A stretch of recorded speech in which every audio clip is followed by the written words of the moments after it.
Hello दोस्तों, स्वागत है आपका ज्ञान ऑडियो बुक में। जैसा कि हमने इसके पहले की वीडियो में बात किया था कि मैं आपको एक बहुत ही इम्पोर्टेंट बुक फाइनाइट गेम्स और इनफाइनाइट गेम्स के बारे में बताऊंगा, जिसको लिखा है कार्ल्स ने। ये बुक आपको ज़िंदगी की बहुत सारी चीज़ों के बारे में बताती है।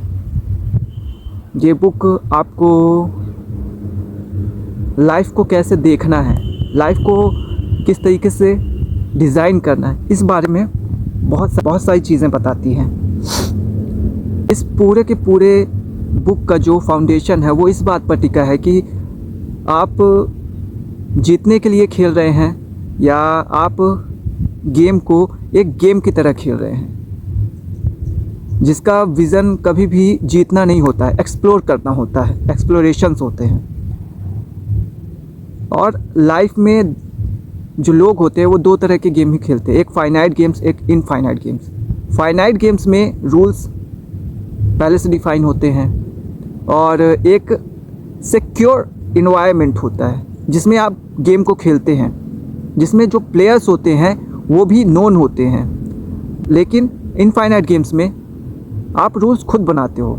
वहाँ पे जो प्लेयर्स होते हैं वो नोन नहीं होते हैं। वहाँ पे रिस्क होता है, वहाँ पे आपको पता नहीं होता कि आगे क्या होगा, लेकिन वहाँ पे क्यूरियोसिटी बहुत होती है कि चीज़ें कैसे काम करती है या कैसे होगा। ये इस चीज़ को लेकर क्यूरियोसिटी बनी रहती है। फाइनाइट गेम्स में क्या होता है कि आप बहुत ही लिमिटेड अप्रोच के साथ जाते हो कि वहाँ पर आपको पहले से ही सब कुछ पता है कि यहाँ ऐसे होगा या ये प्लेयर्स आएंगे या ये इसके रूल्स हैं और चीज़ें मैं जो खेल रहा हूँ वो केवल जीतने के लिए खेल रहा हूँ। वहाँ पे आप गोल ओरिएंटेड होते हैं। फाइनाइट गेम्स ठीक है, वो ज़रूरी भी है एक तरह से, क्योंकि वो आपको डिसिप्लिन में लाता है, आपको एक तरह की क्लैरिटी देता है, कंपटीशन आपके अंदर जगाता है। उस चीज़ के लिए बिल्कुल जायज़ है, लेकिन आपको अपने लाइफ का एंड गोल फाइनाइट गेम्स को नहीं बनाना चाहिए। फाइनाइट गेम्स की तरह आपको लाइफ को लेके आगे नहीं चलना चाहिए, क्योंकि वो एक बहुत ही लिमिटेड अप्रोच है। क्योंकि वहाँ पर अगर आप जीत भी गए तो जीत कर भी आप हार जाते हैं, क्योंकि आप ज़िंदगी में ग्रो नहीं कर पाते, आप ज़िंदगी को जी नहीं पाते हैं। आप एक बहुत ही लिमिटेड डायमेंशन में घूमते रह जाते हैं। जबकि इनफाइनाइट गेम्स में ऐसा नहीं होता है। जब आप इनफाइनाइट गेम्स में जब नए प्लेयर्स के साथ जाते हो या जहाँ पे जो रूल्स होते हैं आप रूल्स को क्वेश्चन करते हो, आप अपने लिए खुद रूल्स बनाते हो, आपके अंदर क्रिएटिविटी पैदा होती है, आप इवॉल्व करना चाहते हो, एक्सप्लोर करना चाहते हो हर डायमेंशन को लाइफ में, तो वो बहुत इम्पॉर्टेंट हो जाता है। और जो फाइनाइट गेम्स वाले प्लेयर्स होते हैं उनमें क्या होता है कि वो बहुत ही लिमिटेड सोचते हैं।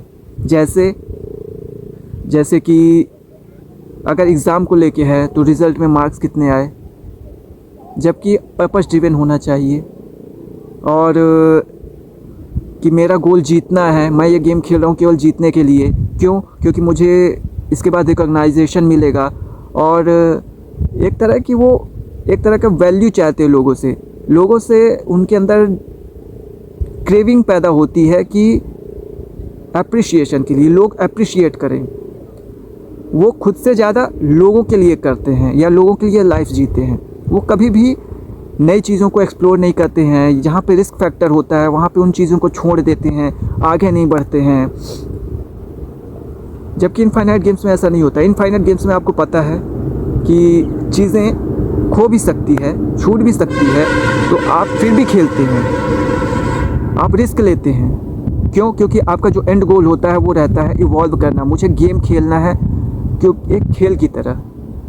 क्यों? क्योंकि आपने एक डायलॉग सुना होगा मूवी में कि आई थिंक महर्षि नाम था उसका, साउथ की मूवी थी। उसमें एक बात कही गई थी कि success is not a full stop, success is comma. कि आप जो सक्सेस अचीव करेंगे वो commas after commas after commas लगते रहेंगे। फुल स्टॉप लाइफ में कभी नहीं होता है किसी भी चीज़ को लेके। लाइफ हमेशा एक लिविंग इंस्ट्रूमेंट है जो आपको थ्रू दी लाइफ, आप जितने साल जियोगे वो आपको पूरी लाइफ तक सिखाएगा कुछ ना कुछ। तो आपका फोकस वहाँ होना चाहिए। आपको एक विज़न की तरह एक्ट करना चाहिए, ना कि आप लाइफ को एक गोल की तरह लेकर चलें कि ये आपका एंड गोल है, आपने इतना अचीव कर लिया, बस दैट्स इट, इसके आगे आपको बढ़ना ही नहीं है।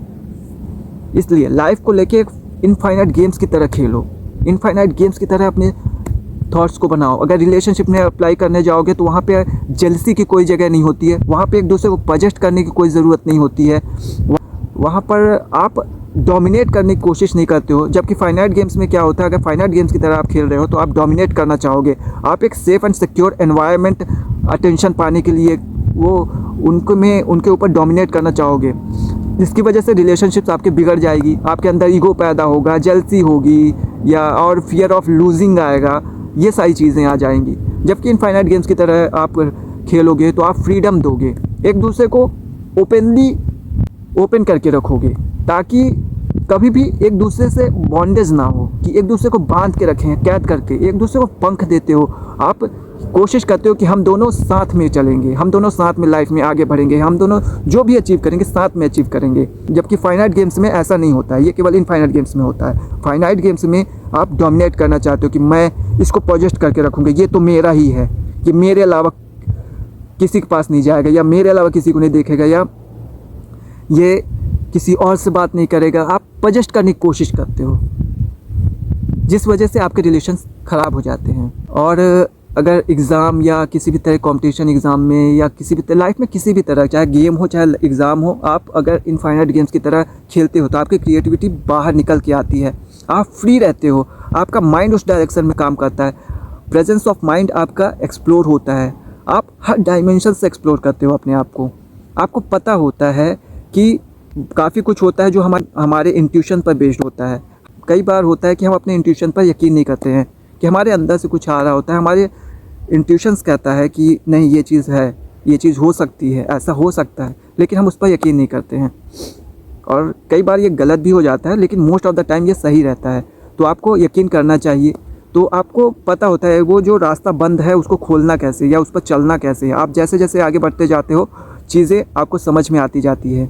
जैसे आप पीछे देख रहे होंगे, विंटर का मौसम है, विंटर में पूरी तरह से चारों तरफ कोहरा ही कोहरा छाया हुआ है, दूर तक विजिबिलिटी नहीं है, समझ में आ रही है। लेकिन जैसे जैसे आप आगे बढ़ते जाओगे, आप उस इनविजिबल पाथ की तरफ आगे बढ़ते जाओगे तो आपको रास्ते विजिबल होने लगेंगे, आपको एक डायरेक्शन मिलने लगेगा, आप आगे बढ़ते रहेंगे। तो यही पूरा आपको सिखाता है ये बुक कि आपको लाइफ को इनफाइनाइट गेम्स की तरह खेलना चाहिए, इनफाइनाइट गेम्स की तरह लेकर चलना चाहिए आगे, फाइनाइट गेम्स की तरह नहीं। क्योंकि वो आपके क्रिएशन को इनबिल्ट करता है, क्रिएशन को एक शेप देता है, आप इवॉल्व करते हो, आप एक पैटर्न में नहीं सोचते हो, आप अपनी न्यूरल पाथवे को ही ब्रेक करते रहते हो। आप खुद रूल्स बनाते हो और जो रूल्स पहले से बने हुए होते हैं आप उनको क्वेश्चन करते हो। अगर आपको समझ में नहीं आता तो आप खुद अपने लिए एक बाउंड्रीज सेट करते हो और रूल्स बनाते हो और उस पूरे गेम को खेलते हो अपने लिए। क्यों? क्योंकि आप जितना भी स्क्रिप्टेड करने की कोशिश करोगे अपनी आइडेंटिटी को, तो आप उतना ही अपनी लाइफ को कम जियोगे। क्योंकि life is not about scripting everything and every time. Life ऐसी होती है कि लाइफ अनस्क्रिप्टेड है। Life is like a drama. Drama और थिएटर में थोड़ा सा डिफरेंस है। थिएटर में आपका किरदार फिक्स होता है, आपको एक इन्वायरमेंट दे दिया जाता है जो कि फिक्स्ड रहता है। आप एक्टर बन भी जाते हो तो आप उसी इन्वायरमेंट में, उसी दायरे में, या जो आइडेंटिटी बन गई है, आपके जो डायलॉग दे दिए गए हैं वो पूरी तरह से स्क्रिप्टेड होता है। और जो आपको वहाँ पे आपको सर्टेनिटी फुल मिलेगी, आपको पता होगा चीज़ें कैसे कैसे होंगी। लेकिन ड्रामा में ऐसा नहीं होता, वो अनस्क्रिप्टेड होता है। वहाँ पे क्या होगा आगे आपको पता नहीं होता। वहाँ पे आपको एक्सप्लोर करने को मौका मिलता है कि आप खुद के डिफरेंट कैरेक्टर्स को आइडेंटिफाई करते हो, एक्सप्लोर करते हो। That is important. इसलिए लाइफ को एक अनस्क्रिप्टेड ड्रामा की तरह देखिए, जहाँ पे स्क्रिप्ट आपको खुद लिखनी है अपनी लाइफ की। यही पूरा बुक हमें ये सिखाती है कि कैसे हमें लाइफ में आगे बढ़ना चाहिए। लाइफ में विज़न होना चाहिए, गोल नहीं होना चाहिए। विज़न उस चीज़ का जो कभी अचीव ही नहीं होगा। तो उसके लिए आप जिस तरीके से अपने आप को पुश करोगे या जिस तरीके से अपना एफ़र्ट डालोगे, वो आपको लाइफ में बहुत आगे तक ले जाएगा। बहुत मतलब आपको इतना सक्सेस मिल जाएगा ना कि आप सोच नहीं सकते हैं। आप केवल सक्सेस की बात नहीं, सक्सेस तक सीमित नहीं है ये। और इसमें क्या होता है कि फाइनाइट गेम्स में ना पावर डायनेमिक्स होती है कि आप जैसे अगर पॉलिटिक्स में देखो तो पावर होती है कि वो पावर को अचीव करना चाहते हैं, और जो इनफाइनाइट गेम्स की तरह अगर पॉलिटिक्स को देखता है तो वो सर्विस को देखेगा, वो सोचेगा कि सोसाइटी के लिए कुछ बेटर हो, कंट्री के लिए कुछ बेटर हो, या यहाँ पे जो लोग रह रहे हैं उनके लिए कुछ बेटर हो।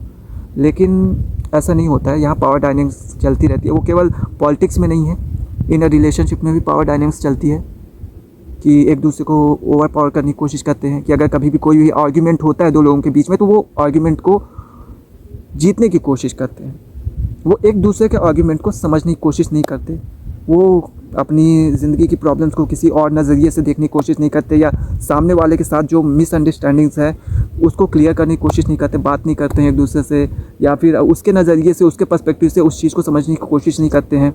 क्योंकि आप जब सामने वाले के पर्सपेक्टिव से चीज़ों को समझने की कोशिश करते हो तो आपकी लाइफ में प्रॉब्लम्स काफ़ी कुछ सॉल्व होने लगती है, जो कि आई थिंक बेस्ट अप्रोच होता है कि लाइफ में कभी भी किसी भी चीज़ को सॉर्ट आउट करने का।